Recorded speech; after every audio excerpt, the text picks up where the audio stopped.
So now that we've covered where the filter is, what the filter is, and what it's doing here, we're going to take a look at servicing the oil filter. Now, to service the oil filter, you'll see that I'm wearing rubber gloves. We do want to wear proper PPE to make sure that we're not being exposed to the used oil.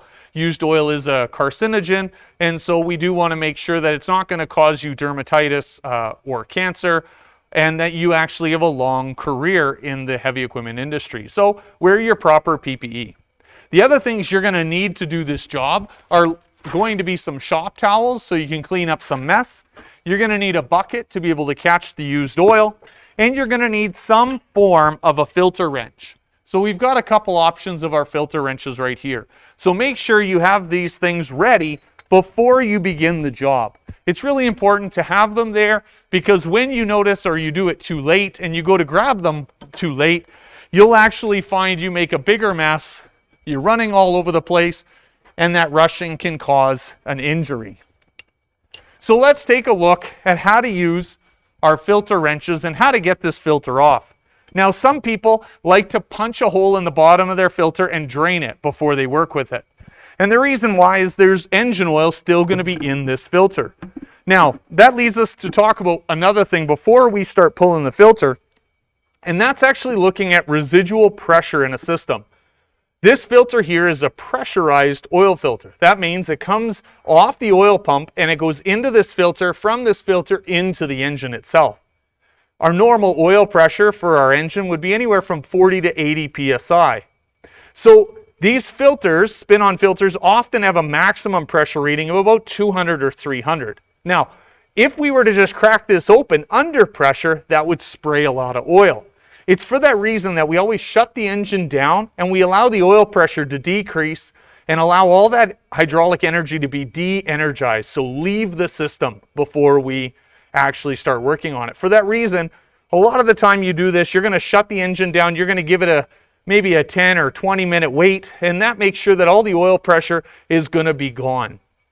When we do get to actually removing the filter, and so I'm just going to basically crack it using one of the 3 different filter wrenches I have here.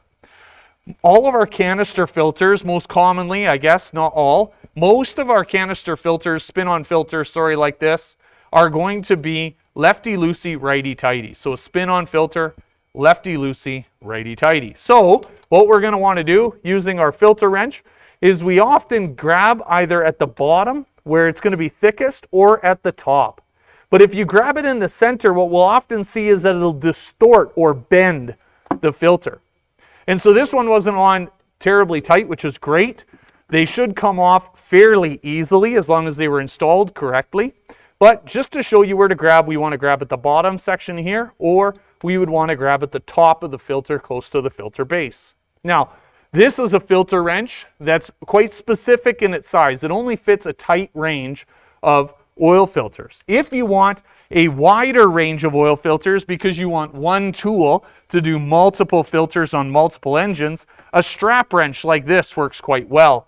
So you wrap the strap around the filter, again putting it by the base, and now you can actually put tension on it. And this foot here actually bites on the filter and allows you to turn the filter to take it off at the same time. This one's built in with a nice handle there. Other ones, for a little more compact, if you're running a mobile service kit, this is the same type of strap wrench where you would run the strap through. And what's nice about these kind of strap wrenches is they actually have a 3/8 drive on one side and a 1/2 inch drive on the other. Now, I'm going to use the 1/2 inch not because this is overly tight, but simply because I need to have, that's the ratchet I grabbed. So what we can actually do then is, again, if we grab close to the base, is we can actually roll this strap wrench, let it bite, and now turn, and my filter will come off. So you see there's 3 different types of filter wrenches, and away you go. Sometimes you can try, and if this was put on properly, what we'd be able to do is maybe by hand grab it and pull the filter to be able to remove it. So once we've been able to do that, now what we want to do is lift up our bucket to contain any spillage, and we want to basically turn the spin-on filter off the filter base.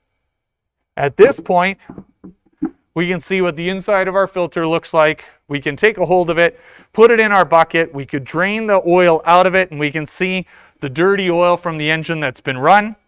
We can drain the oil out of it, and we can dispose of the filter properly. So check with your local jurisdiction as to how to properly dispose of these. Most companies that take care of picking up your used oil, waste oil, and soaker pads, they also are able to take the filter and be able to dispose of the filter properly. So just make sure you're following those processes and procedures.